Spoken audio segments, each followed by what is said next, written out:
Uzgoj tikvi, tikvica, dinja i čak i krastavaca može se pretvoriti u beskrajno iščekivanje ploda kojega nikako ubrati. Sve ste napravili po pravilima, posijali, pognojili, malčirali, redovito zalijevate, no tikvica ili krastavaca nema. Samo imaju cvjetovi, a mali plodovi prije nego što se razviju trunu. Znate li da ovo povrće ima muške i ženske cvjetove? Ženski cvjetovi daju plod i ako nisu uopšte ili su nedovoljno oprašeni, taj će plod propasti. Tada je vrijeme da uzmete stvari u svoje ruke. Danas ćemo vam pokazati kako da sami oprašite cvjetove tikvica i da vam objasnimo iz kojih razloga dolazi do pojave propadanja i truljenja malih plodova. Ukoliko vam ovaj video bude od koristi i želite se s nama družiti i dalje, gledati naše video savjete, zapratite naš kanal i svakodnevno dobivajte obavijesti o novom videu koji će biti koristan u radovima u vašem vrtu. Ako se tikvice uzgajaju na otvorenom, potrebno je paziti da imaju dovoljno količine sunčeve svjetlosti i da su zaštićene od vjetra. One vole toplinu, te je uzgoj u stakleniku ili plasteniku za njih veoma povoljan.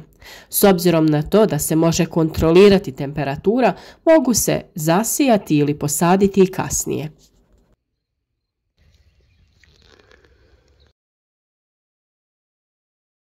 Rano je ujutro i kao što vidite, ovdje imamo savršen primjer oplodnje cvjetova tikvice. Ovo desno je muški cvijet, dok je ovo lijevo ženski cvijet. I vidi se očita razlika između tih cvjetova što se tiče unutrašnjosti. Pčela ode na muški cvijet pa na ženski, te ga samim tim i oplodi. Muški cvjetovi imaju ovaj dugi, tanki prašnik sa kojim je potrebno oploditi ženski cvijet, koji izgleda malo drugačije i ima više okruglu strukturu. Jedan od razloga zašto nije došlo do oplodnje nekih tikvica, pa ovdje vidimo jednu koja je istrunula, jesu kišna razdoblja kada pčele nisu mogle obavljati svoj posao, tako da samim tim one nisu oplodile ove ženske cvjetove.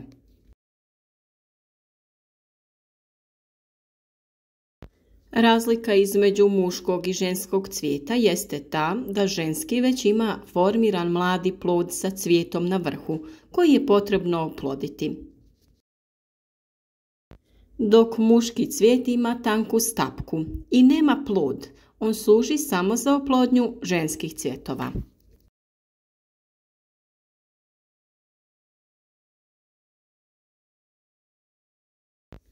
Na ovoj ovdje tikvici vidimo ravnomjernu zastupljenost i jednih i drugih cvjetova.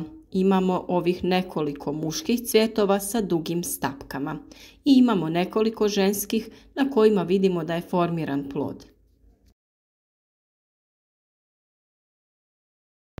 Tako da bi se ovdje trebala dogoditi prirodna oplodnja i da imamo dosta plodova.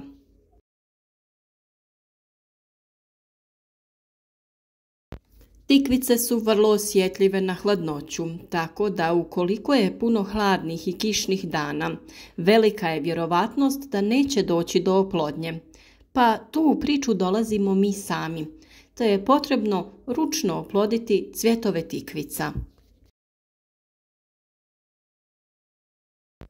I na ovim cvjetovima se vidi da su pčele dosta aktivne, jer će danas biti sunčan dan i suho vrijeme, pa ćemo ovdje da vam pokažemo kako izgleda umjetna oplodnja tikvica. Prvo što treba da ustanovite jeste to koje je ženski, a koje je muški cvijet. Ovaj otvoreni veliki cvijet sa tučkom u sredini, to je ženski cvijet koji već ima oblikovan plod. Njega je potrebno oploditi da bi se nastavio dalje razvijeti.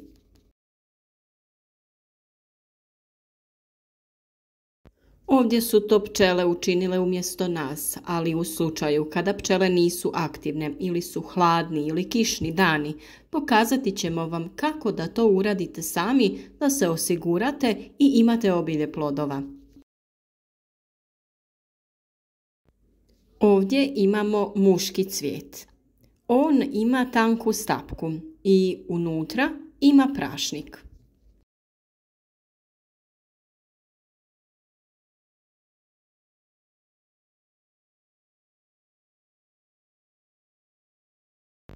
Jednostavno lagano sa škarama odrežite višak ovih latica.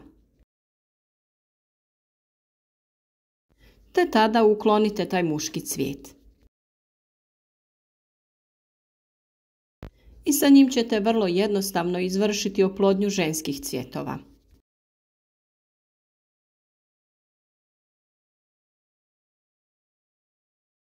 To možete učiniti ovako vrlo jednostavno, tako što ćete malo prijeći sa ovim muškim cvijetom preko ženskog, a možete da koristite i neki kist ili štapić.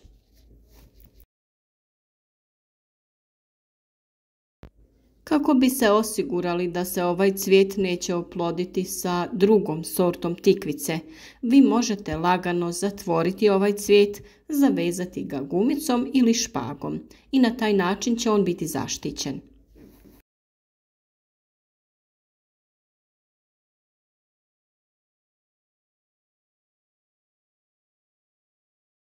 S obzirom da su cvjetovi tikvica otvoreni samo rano ujutro i kasnije se zatvaraju, važno je rano obaviti ovaj postupak. Sada ćemo vam ponovo pokazati. Znači ovdje vidite ženski cvijet koji će se uskoro otvoriti. On ima već oblikovan plod, a ovaj muški cvijet koji ima ovu tanku stapku, to je glavna razlika između muških i ženskih cvjetova. I sada ponovo uklanjamo latice kako bi ovaj muški cvijet iskoristili za oplodnju.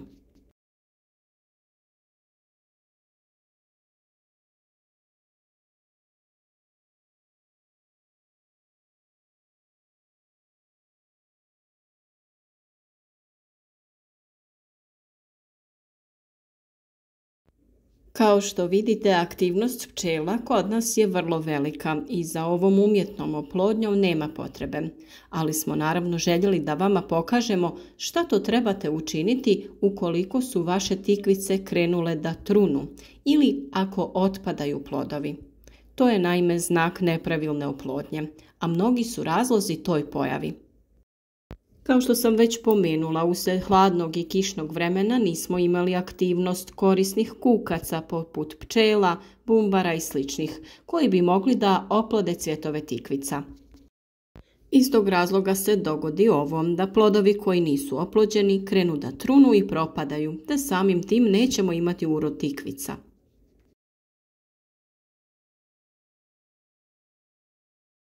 Iz tog razloga vrlo je važno pratiti stanje i uskočiti u pomoć ukoliko je potrebno.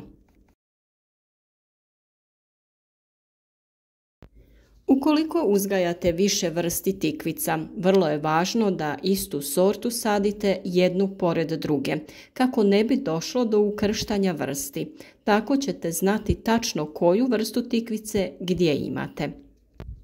Također je važno da imate više tikvica iste vrste jednu pored druge, da ukoliko se na jednoj pojavi više ovih muških cvjetova, da mogu oploditi ženske cvjetove na susjednoj tikvici koja je posađena pored.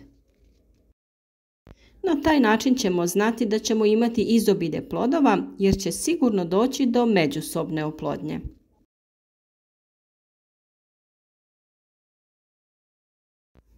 Naravno da smo mi sa veseljem dočekali ovo lijepo vrijeme i vidimo da je aktivnost pčela odlična, te mi nećemo imati potrebu za tom umjetnom oplodnjom.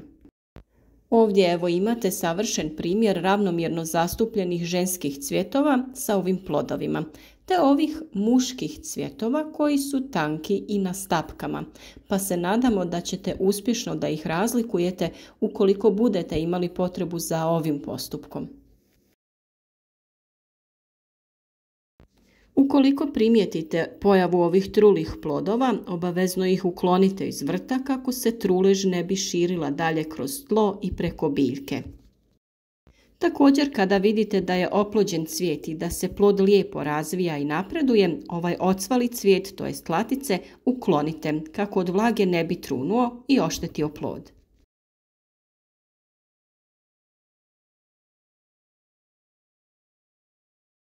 Ukoliko na listovima tikvica primijetite ove neke bijele šare, to je jednostavno zato što je to takva sorta ili vrsta i na njoj je to normalna pojava. Znači to nije nikakvo oboljenje i ne treba vas brinuti. Ukoliko se dogodi da se listovi suše ili dobivaju žute ili smeđe mrlje, to je već neka vrsta oboljenja. Upravo kako bi spriječili oboljenja, ukloniti ćemo listove koji trunu i dodiruju tlo.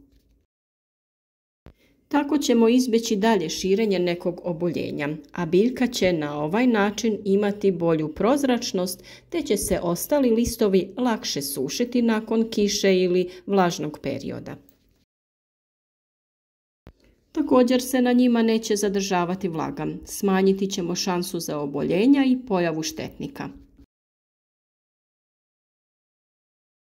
Slobodno uklonite i po nekoliko ovih donjih listova i na taj način održavajte zdravlje ove stabljike. Vrlo je važna ova prozračnost u donjem dijelu biljke kako bi se bolje sušila i na taj način sprječavamo razvoj oboljenja i nakupljanje štetnika ispod listova.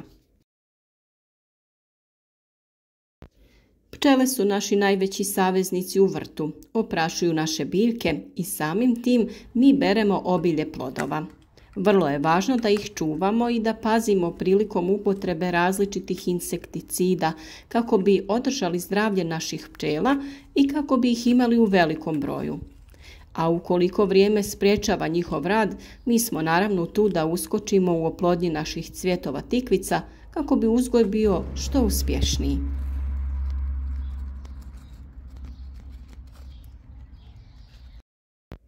Za sam uzgoj tikvica vrlo je važno da je tlo rahlo, rastresito i dobro uhranjeno, te da održavate tlo bez korova kako bi izbjegli razvoj bolesti i pojavu štetnika. Te je važno da se tlo redovno prihranjuje.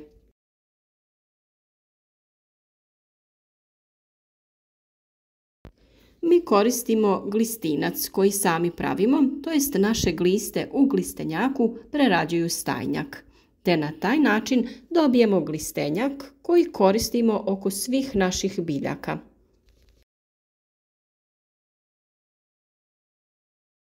Na ovaj način sa prirodnim hranjivima prihranjujete vaše tikvice, a nakon toga vrlo je važno održavanje vlažnosti zemljišta. Tikvice trebaju dosta vode i ne treba pretjerivati, ali je dobro da tlo bude uvijek vlažno kako bi se plodovi kvalitetno razvijali jer im je potrebno puno vode, a samim tim mi uvijek malčiramo naš vrt sa slamom ili sjenom kako bi zadržali vlažnost i kako bi spriječili razvoj korova.